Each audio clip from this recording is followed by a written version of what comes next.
สวัสดีพี่น้องมื้อนี้สิพาพี่น้องไปหาหน่อไม้มาต้มมาแกงหมู่เจ้าคิดอยากนี่มาฮอดป่าเลยเด้อจ้านี่จ้าทางไปทางน้อยๆหมู่เจ้าบ่ได้ล้มแต่รถไถเนาะรถไถรถจักรแล้วก็ย่างเอาอยู่เทิงภูพี่น้องหมู่เจ้าภูก็สูงเด้อมาเพื่อสิฮอดบ่แม่นง่ายๆแล้วก็จอดรถอยู่นอกแล้วก็ย่างเข้ามาเนาะอย่างก็ประมาณ400-500 เมตรนี่แหละก็บ่ได้ไกลปานใดมื้อเจ้าแต่ก็ม่วนเด้อมื้อเจ้าเฮาก็สิพากันมาแกงกินอยู่ป่าเลยได้อกันได้มื้อนี้ไปหานํกันเลยจ้านี่ฮอดป่าแล้วแต่เฮาโชคดีมื้อเจ้าเฮาหมานนี่เฮามาเจอของดีแล้วพุทธเจ้านี่จ้านี่ได้ยินแต่เสียงอีก็เลยมาเบิ่งมาตัวคือมาหมานแท้นี่ได้เป็นผัวเลยมื้อเจ้านี่น่ะนี่ บ้านชื่อเจ้าเอิญยังชื่อเจ้าบ้านข่อยน่ะเอิญแมงดันได้เนี่ยน้ำมันหวานเนี่ยมือเจ้านี่แมงดันบ้านข่อยเอิญนะป้าโศกรีมื้อนี้มือเจ้าออกเงินถึงโมงถึงยามมือเจ้านี่น่ะอุ้ยงามแท้งามบ่าตาสะออนนี่ว้าวเยี่ยมเอาเลยได้มือเจ้าเอาถุงยางมาใส่เอาแล้วก็พวเอาบาทเดียวเลยได้มือเจ้าดีใจอันนี้พักกันดีใจดีดองเลิศว่ะบ่เคยหมานไปนี่จักเทื่อมื้อนี้ออกมาถึงยามออกเฮือนน่ะถึงโมงถึงยามนี่เอาไปทีเรียบร้อยแล้วจ้ายังสะออนนี่ได้มื้อเจ้ายังอยู่ในอีกได้นี่เห็นบ่มันเป็นน้ำนี่มื้อเจ้าเห็นบ่นี่เห็นบ่นี่หวานได้มื้อเจ้าเอาไปบองเหลาบองยาอีหยังก็ได้ได้นี่นะนี่หวานแท้หวานว่าได้มื้อเจ้านี่น่ะเลิศโศกมันแบบนี้ตลอดปีตลอดไปเด้อจ้านี่เห็นบ่แมงมันหันน้อยมื้อเจ้านางมันน่ะ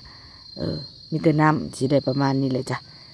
แม่มันก็สิตอมยื้อบริตอดเด้อมื้อเจ้าเฮามีวิธีการเอาจ้าเอาแล้วเราก็จะบ่ตอดเฮาเนาะนี่โอ้ยกายมาได้ยินเสียงอีก็จัดแล้วนะแม่นี่มื้อเจ้าป้านนี่ก็สิบีบน้ำให้เบิ่งนี่มื้อเจ้าเบิ่งไกลๆนี่ป้าน้ำมันหลายเด้อมื้อเจ้าหวานเด้อนี่เด้อนี่ได้ยินแบบว่าเสียงมันก็แล่นมาเลยเด้อมื้อเจ้าเด้อขุดเอาก็บ่แม่นง่ายๆเด้อมื้อเจ้าบ่ได้ให้เบิ่งตอนทำอิฐเนาะดีใจแฮงอะเด้อมื้อเจ้าพัดโชค2สั้นมื้อเจ้าได้อีกเนาะตัวเมื่อกี้เนี่ยอยู่ในดินอยู่ในโพนแต่ตัวนี้อยู่ในต้นไม้มื้อเจ้านี่หวานตัวนี้ก็หวานตัวนี้นะมื้อเจ้าสำหรับคนแบบผู้เฒ่าสามารถกินน้ำเขาได้เสยได้นี่แซ่บเด้อมื้อเจ้าผู้เฒ่าเพิ่นมักกินโอ้ยมื้อนี้โชค2สั้นมื้อเจ้าได้แบบอยู่กระโพนแล้วก็ได้แบบอยู่ต้นไม้มานำดีใจแท้ดีใจว่าเด้อมื้อเจ้าเอ้ยไอ้น้องที่บ้านนำกันเพิ่นก็ดีใจคือกันข่อยก็ดีใจไผก็ดีใจไปนำกันเลยจ้าต่างคนต่างดีใจไปบัดนี้เราก็ไปต่อเด้อมื้อเจ้าเอ้ยได้อันนี้แล้วก็ไปต่ออย่าหยุดอย่าเศร้านี่เข้าป่าหน่อไม้คือเก่าพอเป้าหมายเฮาแม่นมาหาหน่อไม้เด้เฮาก็ต้องไปหาหน่อไม้นี่กลายมาป่าตัวนั้นแล้วมาเบิ่งป่าที่2เนาะเฮาต้องไปมันทั่วถึงนะมื้อเจ้านี่ป่าที่3มันก็บ่ได้ไกลกันมื้อเจ้าป่าที่1ก็ลื่นกันประมาณ5เมตร10เมตรไปป่าที่2ป่าที่3นี่ทิวทัศน์ธรรมชาติสวยงามบ่ลิมื้อเจ้านี่นะอยากให้มื้อเจ้าได้เห็นนำเด้แต่ว่ามันยากทางมันไกลมันขึ้นมายากมื้อเจ้าเอ้ยคันแบบบ่อริล้อนี่บ่มีไผมาเลยมีแต่พวกข่อยนี่แหละดื้อๆอยากมามักไปแบบนี้มื้อเจ้านี่มาป่าตัวนี้แหละที่เขาว่าหน่อไม้หลายๆน่ะนี่ป่านี้แล้วนี่ประชาชนเพิ่นก็มาในมื้อเจ้าเพิ่นมาตัดเอาลำไม้นี่เมื่อขายเนาะแต่เพิ่นก็บ่ได้เอามาแบบไปเฮ็ดถึงว่าเฮ็ดธุรกิจนะเนาะเอาไปเฮ็ดจักตอกหรือว่าเอาไปเฮ็ดหัวเฮ็ดสวนแล้วก็เอาไปขายดำเล็กดำน้อยได้เนาะเพราะว่าบ้านนี้เพิ่นสามัคคีกันแล้วก็เพิ่นบ่ได้ลักเครื่องของกันเด้อมื้อเจ้าบ้านเนี่ยดี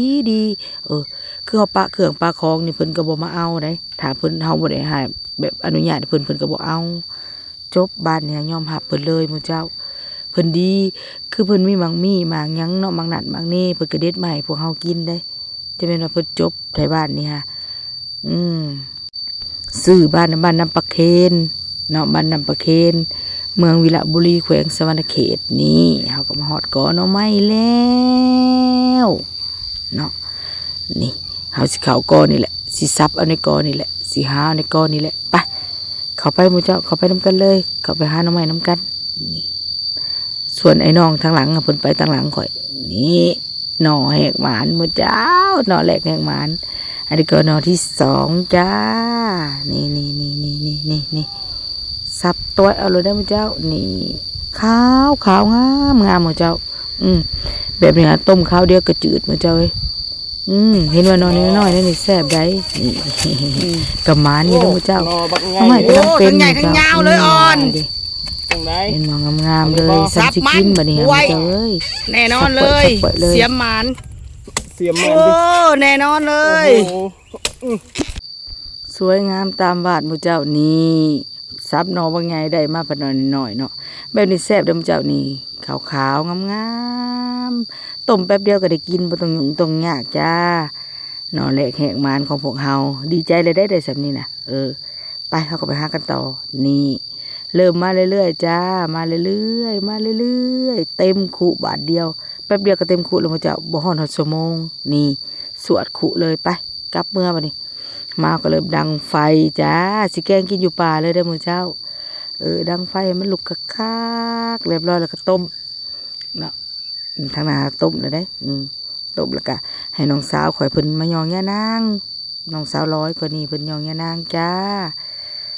ยันมือดำเพิ่นว่ายันเล็บดำกับยันหมูขี้เดียดเพิ่นว่าเนาะเฮาก็ได้กระดูกหมูมานำกระดูกหมูแม่นเอามาแต่เฮือนพุ่นแหละถือมาผู้อยากใส่กระดูกหมูน้อยนึงก็มีผู้อยากใส่เฮาก็มีเห็ดเข็มแต่บ้านเขาเอิ้นเห็ดปวกไก่น้อยแล้วก็มีหมากมียอดหมากบวบนี่แม่นว่าเด็ดเอาในสวนเพิ่นเลยมื้อเจ้าเนาะในไห้พวกเพิ่นขอแล้วจ้าบ่ได้หลักเด้อจ้ะไปมาเกียมกันเนาะมีกระดูกหมูเนาะเห็ดเข็มทองหมากยอดหมากบวบยองยานางก็เป็นทีเรียบร้อยแล้วจ้าเฮาก็มาตองก่อนจ้ะเนาะเบิ่งตักเบิ่งดูว่ามันเหนียวดีบ่นี่เหนียวเลยเคี้ยวๆเลยยานางก็เด็ดเอาในป่าเลยจ้าบ่ต้องซื้อให้เสียเวลาบ่ต้องซื้อให้เสียเงิน ในไห้ในสวนเพิ่นบ่อึดจ้ะนี่มาบัดนี้ก็จะเริ่มเอาหน่อไม้มาถอกลงไปอยู่ป่ามีอิหยังใส่ก็ใส่รถมื้อเจ้าบ่ต้องให้ยุ่งให้ยากเนาะมีหยังใส่มันก็สิแซ่บเองมันเนาะ หิวข้าวเด้กำลังหาหน่อไม้แล้วก็หิวข้าวแล้วก็ชวนกันเฮ็ดแล้วได้บ่ได้ยุ่งบ่ได้ยากเด้นี่ฮอดขั้นตอนข้างหม้อแล้วจ้าบัดนี้เฮาก็จะมาเอากระดูกลงก่อนเนาะเอากระดูกหมูลงก่อนนี่เฮาก็สุมไฟเขาให้แห้งบัดนี้เฮาก็ขลุ่นนิดนึงนี่โอ้ยย่านหม้อสิตกลงนี่เนาะสิบ่ได้กินซะแล้วเนาะ ค่อยว่ะนี่ไฟก็เริ่มแห้งแล้วกำลังสิได้กินแล้วมื้อเจ้าเอ้ยนี่โอเคอันนี้เริ่มฝดเลยได้เริ่มกำลังสิฝดข้างซ้ายข้างขวาแล้วมื้อเจ้าเริ่มแล้วแนวค่ำก็จะอ่อนเกินไปเนาะมื้อเจ้าเนาะเอาบ่เป็นหยังสิค่อยๆขะล้นดอกเพิ่นว่ามาที่เจ้าเริ่มหอมแล้วเด้อมื้อเจ้าหอมน้ำยานางบ่แม่นหยังดอกหอมน้ำยานางนี่เอาย่ายก่อนแปรงเตาก่อนให้มันล่มเพิ่นว่าเอาข้างขึ้นต้องซอยกัน2คนเด้อมื้อเจ้า เอาซุ่มไฟเขาหมอก็เริ่มฝดแล้วจ้าใกล้แล้วใกล้สิได้กินแล้วใกล้แล้วจ้าหิวข้าวแล้วบ่เป็นหยังดอกเที่ยงแล้วหิวข้าวแล้วมื้อเจ้าซุ้มสำได้ก็ยังบ่แห้งไฟยังมาซุ้มเสยเด้ในหัวใจข่อยนี่มาบัดนี้ก็ให้น้องสาวนางข่อยเพิ่นแกงให้กินเด้อมื้อเจ้าสีมือเพิ่นเฮ็ดด้วยห้อยยิ้มแย้มแจ่มใสเด้เพิ่นว่าเพิ่นใส่เกลือนิดนึงเพิ่นว่าพอมีรสชาติคำว่าเกลือเพิ่นว่านี่เด้เพิ่นเอาลงไปแล้วจ้าเพิ่นได้เป็นคนแกงได้คือสิแซ่บดีดอกหนึ่งกับคนงามแกงสองกับเพิ่นยิ้มแย้มแจ่มใสได้เพิ่นบ่ใส่หยังก็แซ่บอยู่แล้วนะขอยเบิ่งแต่ลักษณะอาการนี่ดีพอข่อยก็ยืนให้กำลังใจเพิ่นผู้เดียวเพิ่นดอกแกงถ้วยยังสิจะหุงมาถ้วยปลาแดกได้อันนั้นได้เพิ่นเอาปลาแดกเพิ่นตองก่อนเพิ่นว่าอย่ามันหัดอย่ามันนั่นเพิ่นนะเพิ่นต้องตองได้เพิ่นเฮ็ดหยังนี่ต้องละเอียดสาวนางข่อยเพิ่นนี่เพิ่นเฮ็ดหยังต้องละเอียดได้แล้วก็ต้องเอาแบบของเพิ่นได้โอ้สาวนี่เฮ็ดกินแซ่บเด้อจ้าแบบรสเข้มข้นรสชาติแบบเข้มข้นแล้วมันเพิ่นโลดจ้ะนี่เห็นว่าหน้าตาเราจืดชืดแต่เราเฮ็ดกินเนี่ยเข้มข้นเด้อจ้าเป็นแม่เฒ่าแม่เฮือนได้เด้อจ้าเด้อไผได้เป็นเมียบุญ3เทื่อบ่ได้ นี่จ้ายังโสดเด้อจ้ะพี่น้องเด้อยังโสดเด้อน้องสาวข่อยเด้อเพิ่นก็อธิบายให้ฟังแน่เพิ่นว่าต้องใส่นั่นโน่นนี่จังแซ่บเพิ่นน่ะนี่ข้าก็เริ่มใส่ปลาแดกหม้อก็สิฟดแล้วโอ้ยหอมนำปลาแดกเด้อเพิ่นก็เอาข้าวเบื่อลงเพิ่นว่าเพิ่นต้องใส่เทื่อละแนวเทื่อละอย่างเทื่อละขั้นตอนในแบบของเพิ่นลักษณะของเพิ่นอันนี้หม้อก็แกล้งแท้จริงซ้ายขวาน่ะจับไว้เลยได้อย่ามันคว่ำหนูเจ้าเอาไม้มาครึ่งบัดนี้ความถึงตายโลดอุตส่าห์ตั้งใจสิมากินข้าวปลาเพราะว่าสิมาเฮ็ดอันหม้อความเนาะมื้อเจ้าเนาะนี่เอาลงอีกข้าวเบื่อได้ยังบ่ได้หมดเอามาลงใส่อีกจ้าเอาค่ำอีกเอามาลงไปมื้อเจ้าบัดนี้ฮะหรือว่าผู้เจ้าเอิ้นว่าฟักทองเนาะบ้านเขาเลยเอิ้นว่าเนาะนี่เห็นไหมโอ้ยหอมน้ำปลาแดกน้ำเจ้าบริการเฮาก็เอาเห็ดทองลงไปเพราะว่าเห็ดเข็มทองมันแบบมันอ่อนๆนะเฮาเอาลงตำลังมาเนาะบ้านเขาเลยเห็ดปวกไก่น้อยแซ่บคือกันเลยกับเห็ดปวกไก่น้อยเนาะนี่จะโอ้ยแต่แซ่บดีหิวข้าวกลับบาดเลยพ่อเจ้ามาว่าคืนนี่ก็ยังหิวข้าวเลยจ้ะนี่หอมแล้วก็ล้นตื่มหน่อยหนึ่งยันเขาเบื่อติดก้นหมอมือเจ้าไฟก็แห้งทันใจนะมือเจ้าคำว่าทันใจนะข่อยสิมาข้างใส่คนนี้ใส่มันแล้วข้างใส่หัวใจคนนี้ใส่มันแล้วหิวข้าวดีได้ซะนี่จ้าหอมอ้อยถามหมอมันฝดทางกลางไปว่าของกินเที่ยวเห็ดมันพอดีเลยมือเจ้าขนมก็ยากน้ำไม่ขัดแน่ไม่ครึ่งแน่ไม่ค่ำแน่ แบบนี้แหละชีวิตคนอยู่ป่ามือเจ้านี่เห็นไหมอู้เป็นตาแซ่บเลยเด้อมือเจ้าแซ่บแท้แซ่บจริงเลย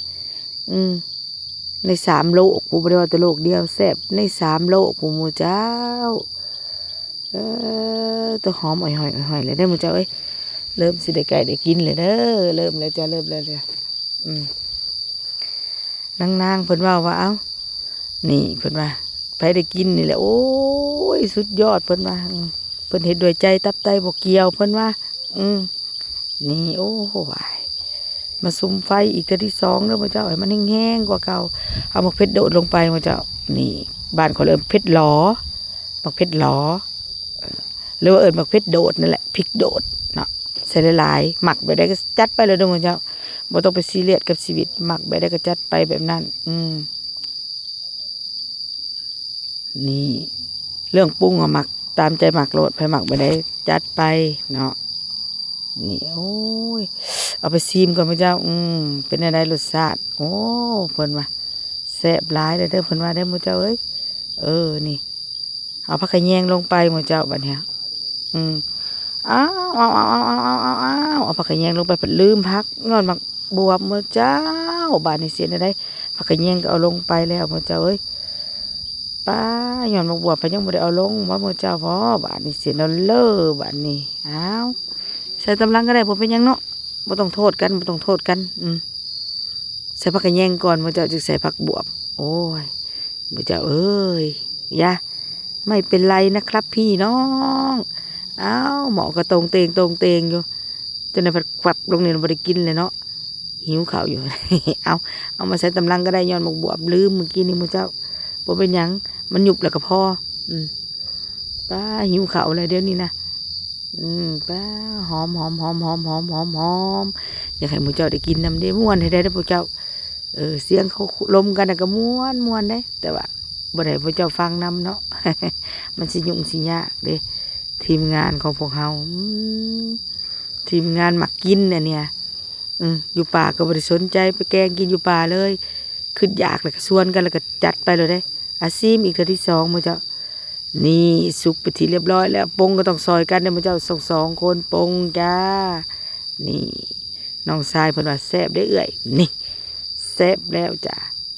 เป็นทีเรียบร้อยแล้วเด้อพี่น้องเด้อนี่คนเลเบิ่งข่อยผู้เว้าเดี๋ยวนี้ก็ยังน้ำลายแตกเลยมื้อเจ้านี่แกงหน่อไม้สดๆร้อนๆเลยจ้านี่ว้าว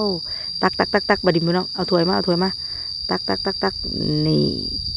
กินอยู่ป่าเลยจ้ามีกระเป๋ามาห้องบ่มียังใส่